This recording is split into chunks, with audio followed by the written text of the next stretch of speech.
Yeah, let's get into gaming news. I got one news story tonight, and it's kind of the big juicy one. We're gonna talk about NZXT.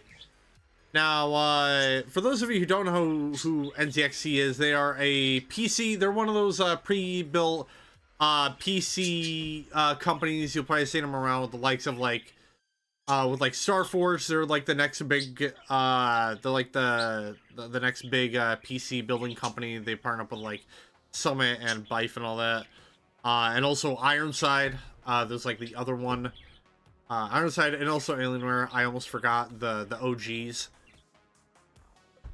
But NZXT were in the news this past weekend because Gamers Nexus, which by the way, highly recommend you go check out if you want like some good like PC part recommendations, reviews, all that kind of stuff.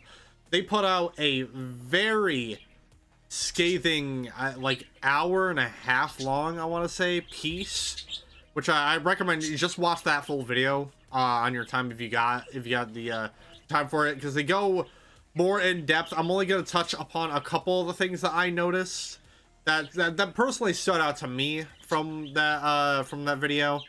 I do just all around recommend that you look at the video yourself, because it's pretty damning.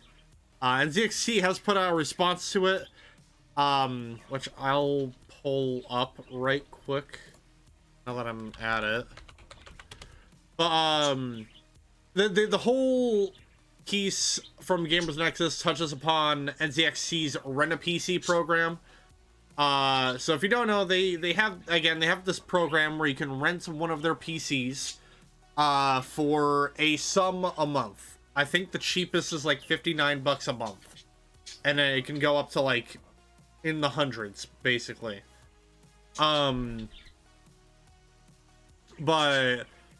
one of the things that stood out to me is that it seems like none of the PCs you buy or rent are ever the same. So for example, say you don't have the money to afford their top of the line PC, right? But you can see that you can rent it. Now these aren't necessarily rent to own, because a lot of their PCs are like in the 15, like over 10K. So they're really expensive. So I could get the understanding of wanting to rent which firstly, that already just sounds like a dumb idea. Personally, anybody out there who's looking to get a PC, you are going to be far better off just saving and getting the parts for yourself. And obviously, if you need someone to build it for you, like that's at the end of the day, that's a service fee. Or if you have a buddy who's willing to do it for free and is very tech savvy. But yeah, no, say you wanted their top of the line PC, you don't have the money to buy it outright, so you decide to rent it. Turns out the PC that you wanted to rent doesn't have the same parts as what's advertised when you go to buy the actual product. Like, if you want to buy the actual product, the fully bought PC is going to be different than the rented PC. So, for example, say their top-of-the-line model had a 4090. You go to rent, had a 4090 graphics card in it. You go to rent it. Turns out, it actually comes with a 3090, and not the 4090 that is shown on the PC specs. So you already have false advertising in the mix, because you're getting, which unfortunately, it sucks that I have to say this, you're basically getting outdated parts, because obviously every game nowadays wants you to upgrade all your shit almost immediately, which I hate. So from what I understand, this goes down to them trying to mitigate costs by trying to sell excess inventory that they don't have. So you'll find yourself, people will find themselves in a situation where they'll rent one of their PCs only to find out that one of the parts, whether it be their CPU or the GPU, is like a couple of years out of date. And you can only by the way, voice crack, you can only go in to get an upgraded rented PC. So because like one of their selling points is that basically when a new part comes out, you can send your PC in, or you can send it in, I think it's like a 1 to 3 year period. You can send it in to get it upgraded so that you're top of the line, you're always ahead of the game when you rent our PCs. Except you're not, because the parts that they are upgrading you to are also going to be a couple years out of date. Because by the time you go in to upgrade your PC, after the 1 to 3 year mark, again, like I said, you will be out of date.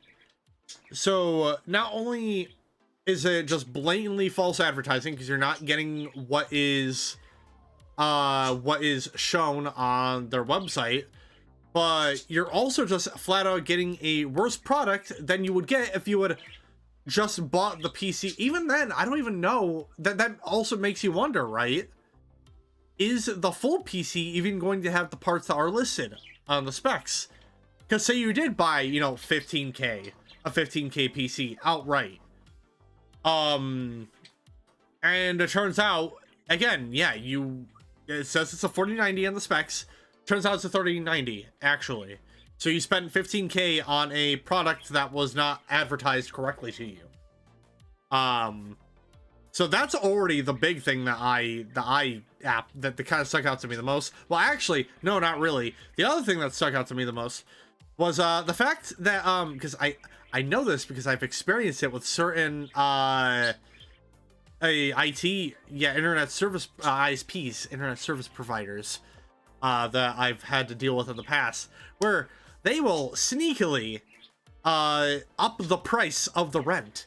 So yes, you may have initially rented this PC for $60 a month, but oopsie, guess what? It turns out NZXT has sneakily upped the price by $65. Not by $65, they've upped it to $65. And then it just keeps getting bigger and bigger until you start paying over $100 a month for a rented PC that is out of date. And what is disturbing too, and one of there was a screenshot of a Reddit post off of NZXT subreddit that Gamers Nexus shared of this 15-year-old, which firstly, why is a 15-year-old on the internet? That's already a bad idea. Secondly, this 15-year-old posts on the NZXT subreddit talking about how they make $155 a month from allowance money, basically. Which, goddamn, I wish I was in that kid's position when I was 15. I would have been such a happy camper, but alas. And this kid talks about wanting to rent one of the NZXT PC, which I could get as like a child or as like a young teenager. That could be enticing to rent a PC, because obviously it's gonna be too it would just take too long to save up for the parts. Which I mean, probably not, but if you're unless you're like really dedicated to it. But again, anyway, this kid asks, hey, is it worthy investment to get this $59 a month rent the PC thing? And simple, but I hope everyone told this kid no, that it's not a worthy investment. It may seem like a worthy investment, but it is not. And on top of that, because Nexus has this legal expert basically going through the subscription agreement pamphlet, and the return policy basically states that you need to return the PC not used and also in original packaging. Which, firstly, you're already screwed with the unused part, because you know, obviously you want to turn on the PC first to make sure that it can run properly and all that. Like, you might want to have it for at least a week maybe more so just to see, again, just to see if everything's running properly. And obviously, you know, if something doesn't work, then, like, say the graphics card, you know, burns out after that week of use, or, I don't know, something just doesn't read right, and you want to return it because you're not satisfied with the product.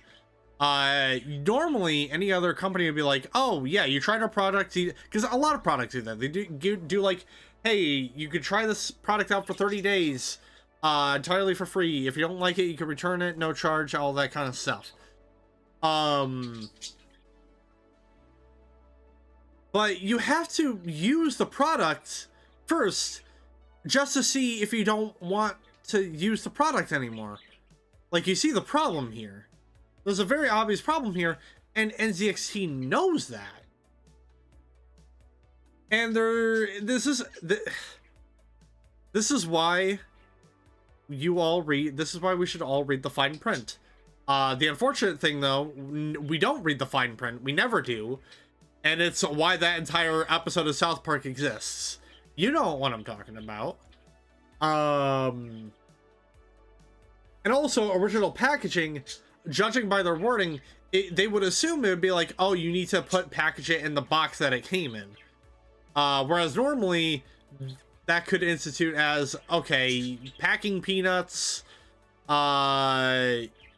specifically with PCs, I heard, you want to get, like, apparently there's, like, PC shipping airbags, that you can get, so, like, you know, that kind of stuff. That's what that would normally mean, but they word it in a way that makes it sound like you need to actually, like, put it back in the box that you got the PC in, which, again, already kind of you're probably in a lose-lose situation with the return policy.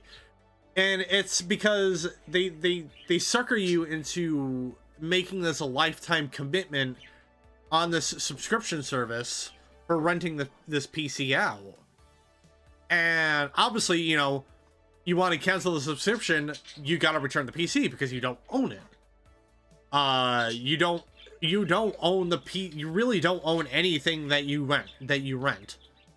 The point of you renting something is to either try it out for a bit and see if you like it, or you rent it to eventually own it, which is what you do with numerous like, essentially cars.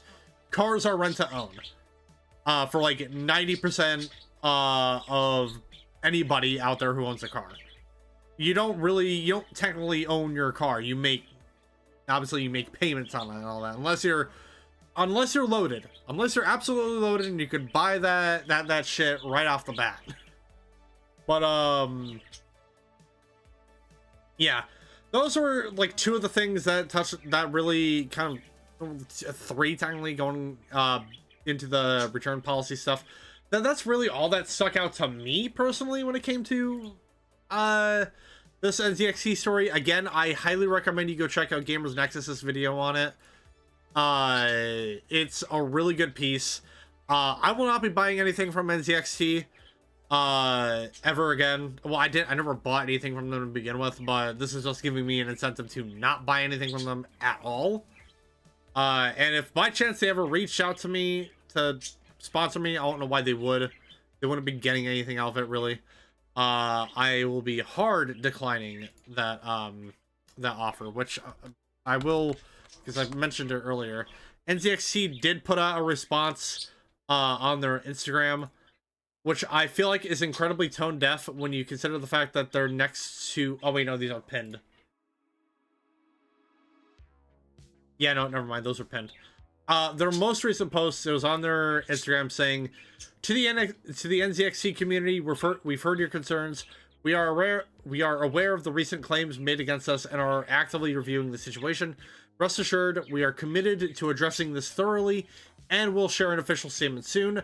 Thank you for your patience as we work to provide clarity. So, obviously that's like legal speak, because for all we know, they could be looking at a possible lawsuit or something along the lines of that.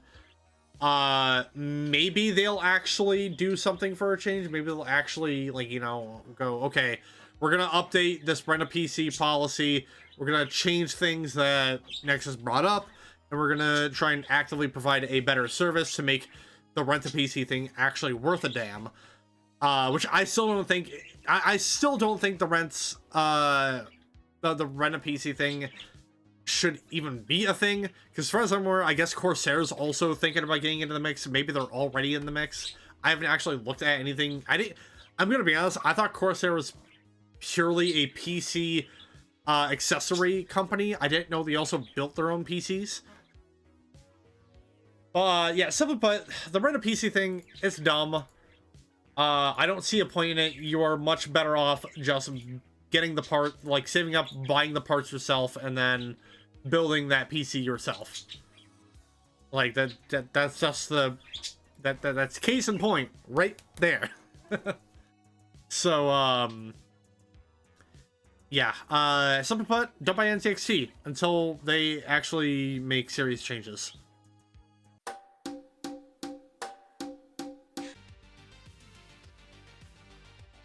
Alright, we're about ready to get things started here. I hope everyone is having a terrific Thursday night so far.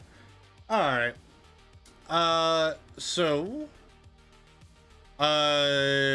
Quick reminder that tomorrow, probably gonna be around 5 or 6 o'clock p.m. EST. I will be going live along with, well, my brother's not going live, I'm going live. We're both gonna be doing our Thank Miss charity stream tomorrow, because that is when that kicks off. Again, we will be playing American Truck Simulator, trucking for charity and raising money for the Crisis Text Line and the Samaritans, which are two great organizations that have been around for a little over 10 years now. These are two organizations that are dedicated to helping people who are struggling with mental health. They have helped over 10 million people. They have almost 100,000 volunteers on board, helping people across the United States, Canada, UK, and Ireland. These are two great organizations that I 100% can and will get behind, and I'm happy to raise money for these things, because this year's kind of been wild. It's been a ride, and it's kind of been shit. And I'm just happy to aid. It's at least you know, offer my, or at least put my hand in aiding organizations that are, you know, dedicated to helping people who have thoughts and feelings that, you know, no one should ever have to go through their heads. So those yeah, that happens tomorrow.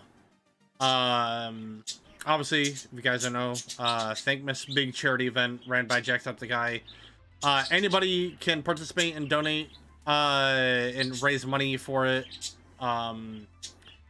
After the stream, probably tomorrow, because I still have to get like a couple of assets and all that, but that's basically it.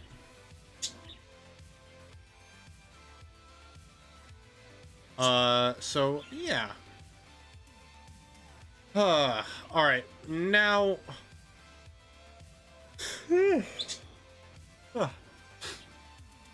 Goddamn. We got a couple of video game news stories here tonight. We're gonna talk about XDefiant, which is probably the biggest, probably the big news story of the week. XDefiant is shutting down in 2025. So, you know, obviously when XDefiant dropped, you had one of the devs, basically it's like lead developer, saying that like, oh, we have content planned for year 2 and beyond and all that. And yeah, no, not only did they announce that they're shutting down XDefiant, but they will be laying off half of its team. So not only is Ubisoft shutting down XDefiant, they're laying off half their team, and Along with two studios will be, two studios will be shutting down because of it. This is nearly 300 people. 143 in San Francisco, and Ubisoft Osaka and Sydney locations. I have the article from Polygon pulled up. And but you know, I played XDefiant when it dropped. It was a free to play FPS meant to be a competitor to Call of Duty, and I had fun with what I played of it.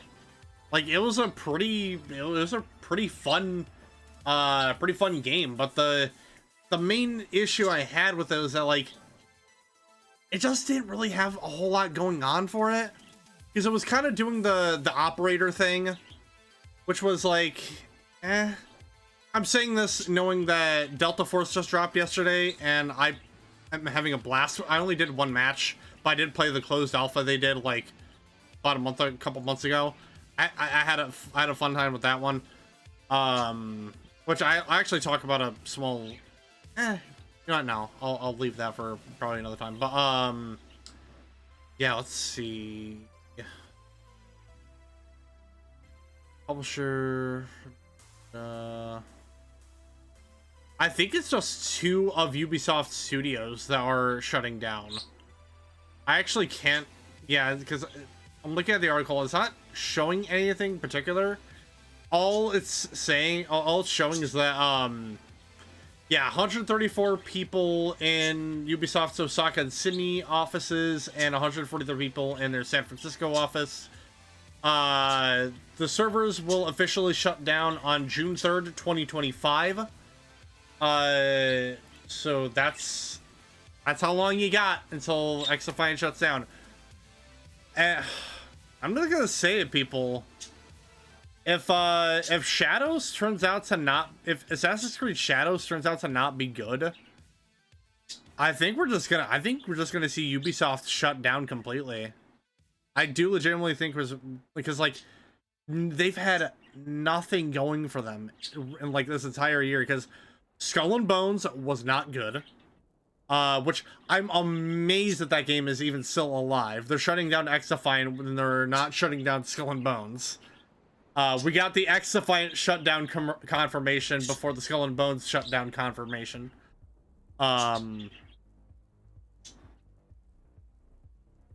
Yeah, it's like you have those two, and not to mention, we talked about it when it dropped, that NFT game that they released.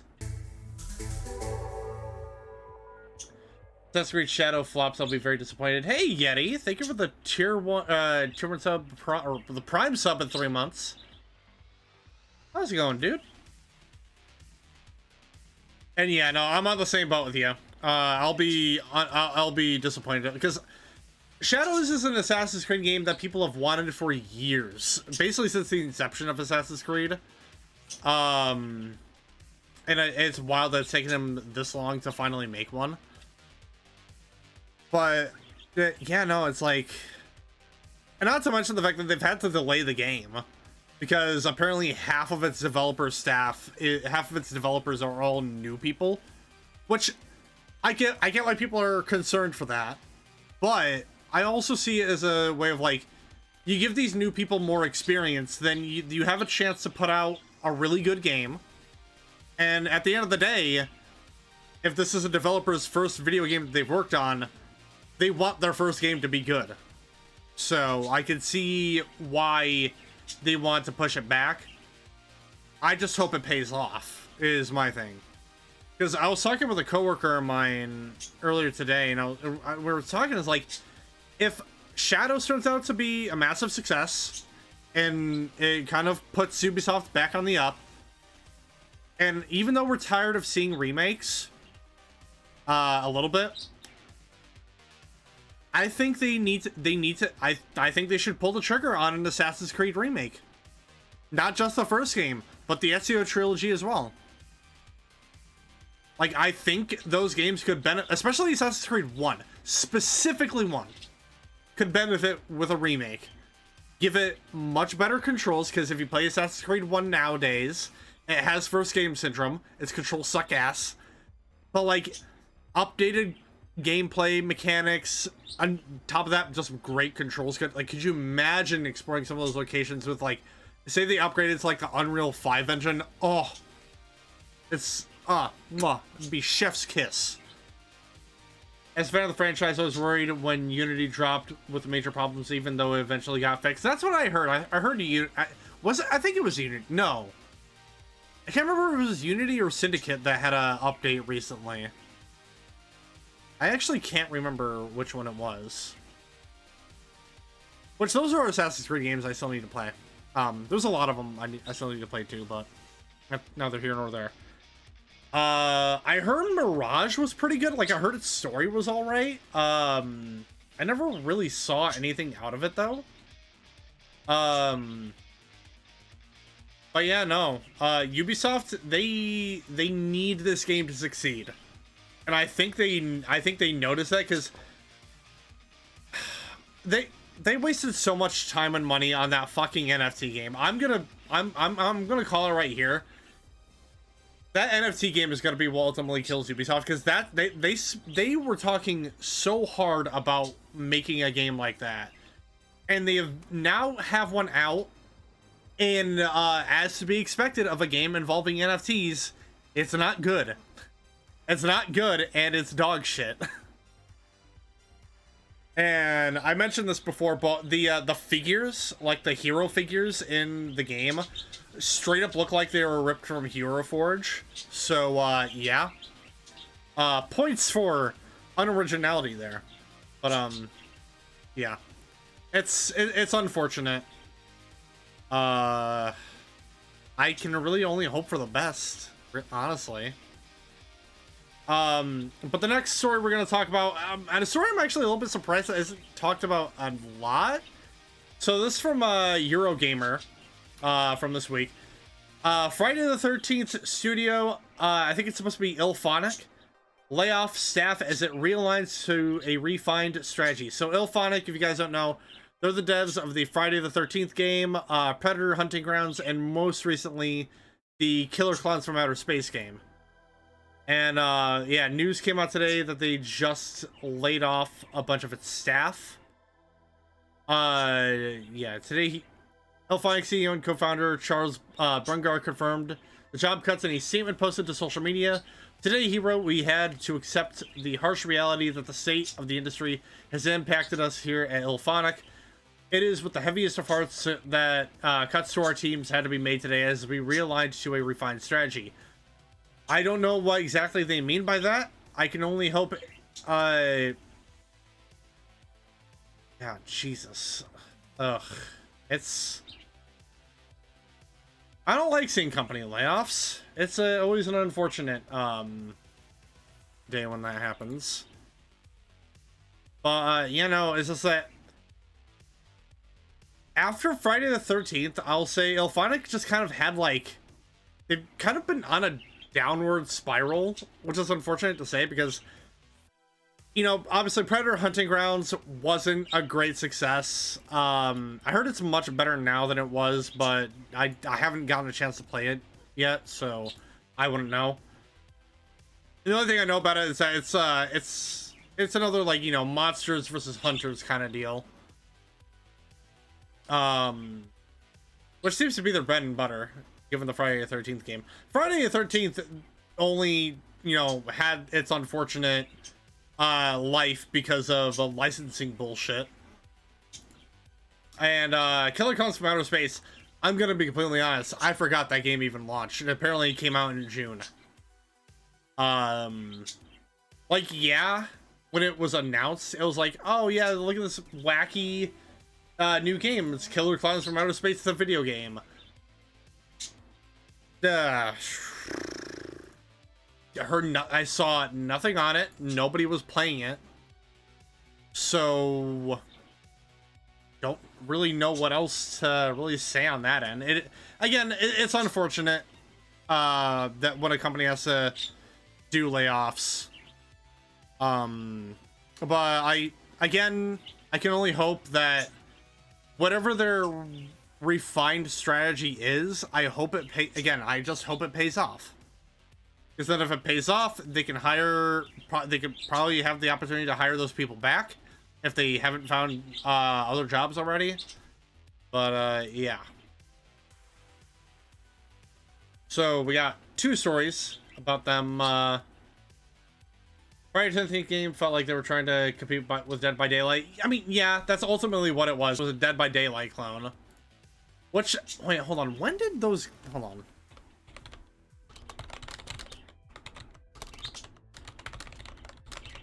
Release date, May 6, May 26, 2017.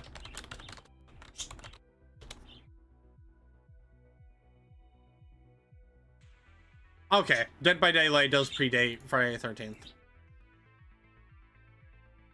But you know, it was one of the more unique clones, I would say, because obviously, you know, Friday the 13th, its licensing rights are so convoluted and messy, and again, it's the reason why it's kind of the reason why that game stopped getting updates.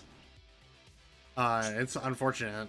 Because, like, obviously you can't play it on... I don't think you can play it online now. You can only play it locally. Either locally or, like, a private server. But that's basically it. I do appreciate, though, unlike some companies, like Ubisoft, even though that game stopped getting received updates and basically became dead, they still kept up and gave people a means to play it. So, yeah. You can still play Friday the 13th offline, which obviously you could say the same. You can't really say the same for Ubisoft because they want to pull the crew from everyone's, you know, from everyone's libraries. Friday the 13th had a certain charm to it, but it didn't have a consistent player base. That too. That was also another reason for it.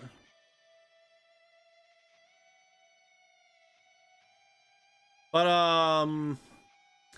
yeah, I'll talk about this news story right quick because it was kind of going through my mind. So, if you guys don't know right now, the original Warcraft 1 and 2 games are on GOG right now. If you guys don't know what GOG is, it's CD Projekt Red's online game store. It's really nice. If you want to get like really old like RPGs, and they're called good old games for a reason, and they actually have a category on their storefront now specifically for that stuff. So you can get stuff like the original Dungeon Keeper, you could get the OG Titan Quest games, you get Diablo 1, which I just found out about. But Blizzard announced this week that they will be delisting Warcraft 1 and 2 from GOG because they did a surprise release of a remasters for Warcraft 1 and 2 last month. And so, for the record, as of the time, because it's December 5th, by the time I'm talking about this, they will be getting delisted on December 13th. So what GOG is doing to prepare for that, they're giving everyone an exclusive code. So if you go to purchase the Warcraft 1 and 2 bundle, it specifically has to be the bundle of those 2 games. You can enter that. They have I think the promo code is called Make Warcraft Live Forever. You just put that in, you get a little discount, and you can get it for $15. And the great thing about GOG is that you actually own the games that you buy off GOG. It's not like Steam and other storefronts where you're purchasing a license. You actually own those games on GOG. So yeah, even after it gets delisted, you'll still own it. It's not like it's gonna be wiped from your library. I don't use GOG too much, but I have seriously been considering using GOG, especially from what I've read. A lot of versions of like old games are just better optimized on that storefront compared to Steam. So yeah, there's that little note for you guys right there. Just be wary when using GOG, because the only issue I have when using it is that MasterCard is kind of shit when it comes to purchasing anything from like a foreign entity. Because if you guys didn't know, CD Projekt Red is they're based in Poland. And the past couple times I've tried to buy games on GOG with my MasterCard, their fraud detection center picks it up almost immediately, and I get a call from their automated fraud service for that. So I've been having to use my PayPal when buying anything from GOG. So yeah, just word for warning. But yeah, there's that. There's basically all the news stories we got for tonight.